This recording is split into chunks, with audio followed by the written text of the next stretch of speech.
একটা গ্রামে বাস করত এক বুদ্ধিমান লোক। আমার মুসলিমরা প্রায় এই গল্পটা জানে, অনেকবার বলেছি, তারপরেও একটু বলে দিই। বুদ্ধিমান লোক, কিন্তু সে মনে মনে নাস্তিক। আল্লাহকে বিশ্বাস করে তখন যখন বিপদে পড়ে, রসুলকে মানে যখন বেকায়দায় পড়ে। কথাগুলো লক্ষ্য করবেন। আল্লাহকে মানে তখন যখন বিপদে পড়ে, আল্লাহকে মানে বিপদে পড়ে তখন আল্লাহকে মানে, আর রসুলকে মানে যখন বেকায়দায় পড়ে। কথা দুইটা। যখন বিপদে পড়ে তখন আল্লাহকে মানে, যখন বেকায়দায় পড়ে তখন রসুলকে মানে। বিপদে বলতে সারা ডাক্তার গুলিয়ে খালাম, হুজুর জ্বর ভালো হয় না, এই রোগ ভালো হয় না, এটা গাড়া ঝাড়িয়ে দেন। হুজুর কি ডাক্তার? হুজুর ঝাড়াবে কোরআন দিয়ে। ও জানে দুনিয়ার ফেতায় যখন কাজ হচ্ছে না তখন কোরআন দিয়ে ঝাড়ায়। এটা হলো প্রথম তদবির।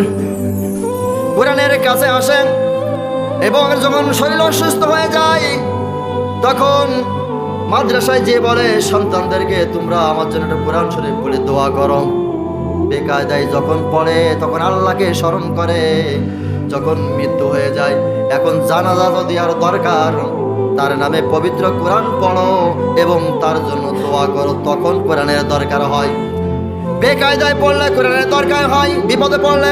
আর বেকায়দা মানে জীবনে কোনোদিন নামাজ পড়িনি, দাড়ি রাখিনি, ছেলে মেয়ে বিয়ে দিয়েছে, এখন উপায় নেই, বিয়ে বাড়ি যেয়ে নামাজ পড়াই লাগবে, বেকায়দা।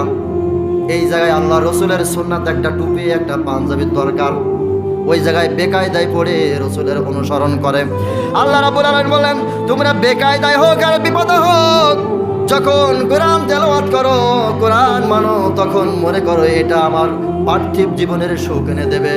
কিন্তু আমি আল্লাহ কসম করে বলছি, যে কোরআন দুনিয়াতে সুখ আনতে পারে, পরকালেও সেই কোরআন সুখ দিতে পারে। আল্লাহ তাআলা এই দুনিয়ায় আজব কালাম।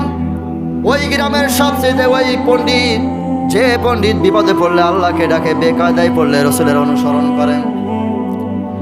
সামনে আসছে রমজান মাস, মাথায় একটা টুপি থাকবে, গায়ে একটা পাঞ্জাবি, মসজিদে নামাজ পড়ে সবাই চলে যাবে, কিন্তু সে বসে বসে জিকির টানবে, কারণ একটা মাস রহমতের মাস, ছাড়া যাবে না। আল্লাহর তদবির বাড়িয়ে দেয়। হঠাৎ করে ওই লোক একদিন চিন্তা করলো, সামনে আসছে রমজান মাস, বাড়িতে একটা কোরআন শরীফ আছে, এই কোরআন শরীফটা বউ বলেছে ঠিক করে আনতে, ছিঁড়ে গেছে, 1 বছর হয়ে গেছে। এখন ওই কোরআনটা ঠিক করার জন্য বাজারে গেল। বাজারে যাওয়ার পর বাজারে দোকানদারের বলল, ভাই আমার এই পবিত্র কোরআনটা ছিঁড়ে গিয়েছে, একটু ঠিক করে দিতে হবে। কথাটা গল্প হলো, মনে রাখবেন। বাজারে যে যখন বলল, ভাই আমার এই কোরআন শরীফটা ঠিক করে দেওয়া লাগবে, লোকটা বলল, ঠিক আছে ভাই, 3 দিন সময় লাগবে, আপনার এই কোরআন শরীফটা রেখে যান। এখন ওই যে লোক, যে বিপদে আল্লাহকে ডাকে, বেকায়দায় পড়লে রসুলের অনুসরণ করেন, বাড়ি এসে বলবো যে কোরআন শরীফ ঠিক করতে দিয়েছি, 3 দিনের মধ্যে হবে। এখন ওই লোক কোরআন শরীফ, সমস্ত কোরআন শরীফ আটা দিয়ে সুন্দর করে লাগিয়ে ফিটিং করলো।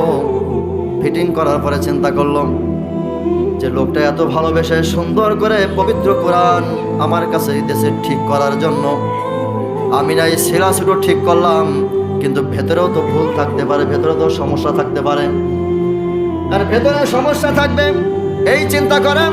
পবিত্র কোরআন শরীফ খুলে দেখে, সর্বনাশ। এ কি সর্বনাশ! মুসলমানদের এই কিতাব, এই কোরআন পবিত্র জিনিস। কোরআন শরীফ কি? কোরআন শরীফ বিশাল পবিত্র জিনিস, কিন্তু এই কোরআন শরীফের ভিতরে লেখা আছে, وَإِذْ قَالَ فِرْعَوْنُ وَهَامَانُ وَقَارُونُ سَاجِدِينَ।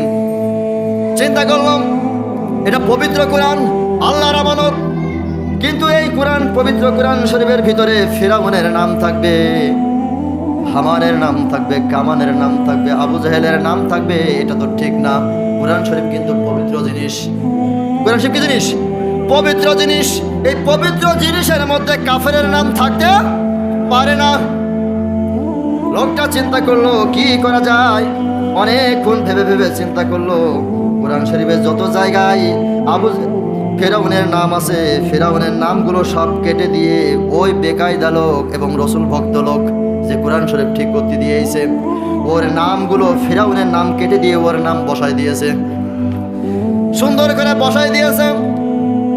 আর কোরআন শরীফের দুই একটা জায়গায় আবু জেহেল, আবু লাহাব, উতবা, শাইবা, হামান, কামান, আবু সুফিয়ান এদের নাম লেখা আছে। চিন্তা করলো কোরআন শরীফ ওর, এই জন্য ওর নামটা বেশি দিলাম। আর যেখানে আবু জেহেলের নাম, উতবার নাম, শাইবার নাম আছে, সেই জায়গায় নামগুলো কেটে দিয়ে ওই দোকানদারের নাম লিখে দিয়েছে।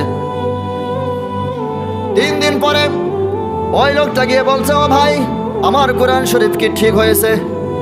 হ্যাঁ ভাই, ঠিক হয়েছে। ঠিক তো হয়েছে, আরো সুন্দর করে দিয়েছি। তোমাদের পবিত্র কোরআন, তোমাদের এই পবিত্র কোরআনের মধ্যে ফিরাউনের মতো নিকৃষ্ট মানুষের নাম থাকবে, এটা আমি দোকানদার বরদাস্ত করতে পারিনি। ওই ফিরাউনের নাম কেটে দিয়ে সব জায়গায় তোমার নাম দিয়েছি। আর যেখানে আবু জাহেলের নাম ছিল ওই জায়গায় নাম কেটে দিয়ে আমার নাম বসাইছি। এখনো বেকায়দা লোক চিনতে গেল সর্বনাশ। পবিত্র কোরআন, এর ভিতরে আবু জাহেল ফিরাউনের নাম থাকবে না, আমার নামটা বসাই দিয়েছে। আবু জাহেলের নামের জায়গায় ওর নাম বসাই দিয়েছে। ও ভাই, তুমি কি জানো তুমি কি করেছো? কই না, তা জানি না। কই না জেনেই তুমি কাটাকাটি করলে। আল্লাহ রাব্বুল আলামিন বলেছে, ও নবী মুসা, ফিরাউনকে বাগিয়ে নিয়ে যাও নদীর কিনারে, ওই জায়গায় নদীর ভিতরে আমি তার হদ্দ সুবান সুবাবো। ও ভাই, তুমি তো এখন ফিরাউনের নাম কেটে দিয়ে আমাকে দিলে, এখন তো আমাকেই সুবাবে। কথা বলেননি? এখন তো আমার এই সুবাতি বলবে আল্লাহ। আগে তো ফিরাউনের সুবাই, তো এখন তো আমারের সুবাবে। 2 নাম্বার, তুমি যে হামান, কামান, আবু সুফিয়ানের নাম দিলে, আল্লাহ রাব্বুল আলামিন বললেন, ও নবীজি, যে আবু জেহেল আপনার সাথে গাদ্দারি করলো, আপনার সাথে বিয়াদবি করলো, সেই আবু জেহেলের, আবু লাহাবের 2 হাত ধ্বংস হোক, সে নিজে ধ্বংস হোক। ও ভাই, আবু জেহেল আল্লাহ রসুলের সাথে বিয়াদবি করেছে, তার 2 হাত ধ্বংস হবে, কিন্তু ওই জায়গায় আমার নাম লিখলে এখন তো আমার 2 হাতে ধ্বংস হবে। দোকানদার পড়ে গেল বেকায়দায়। কি করবে? আজকের আমাদের সমাজেও ঠিক একই বেকায়দা। কোরআন শরীফ এত সুন্দর, এত সুন্দর যে আমরা কোরআনের কাছে যাই না। এই কোরআন নামক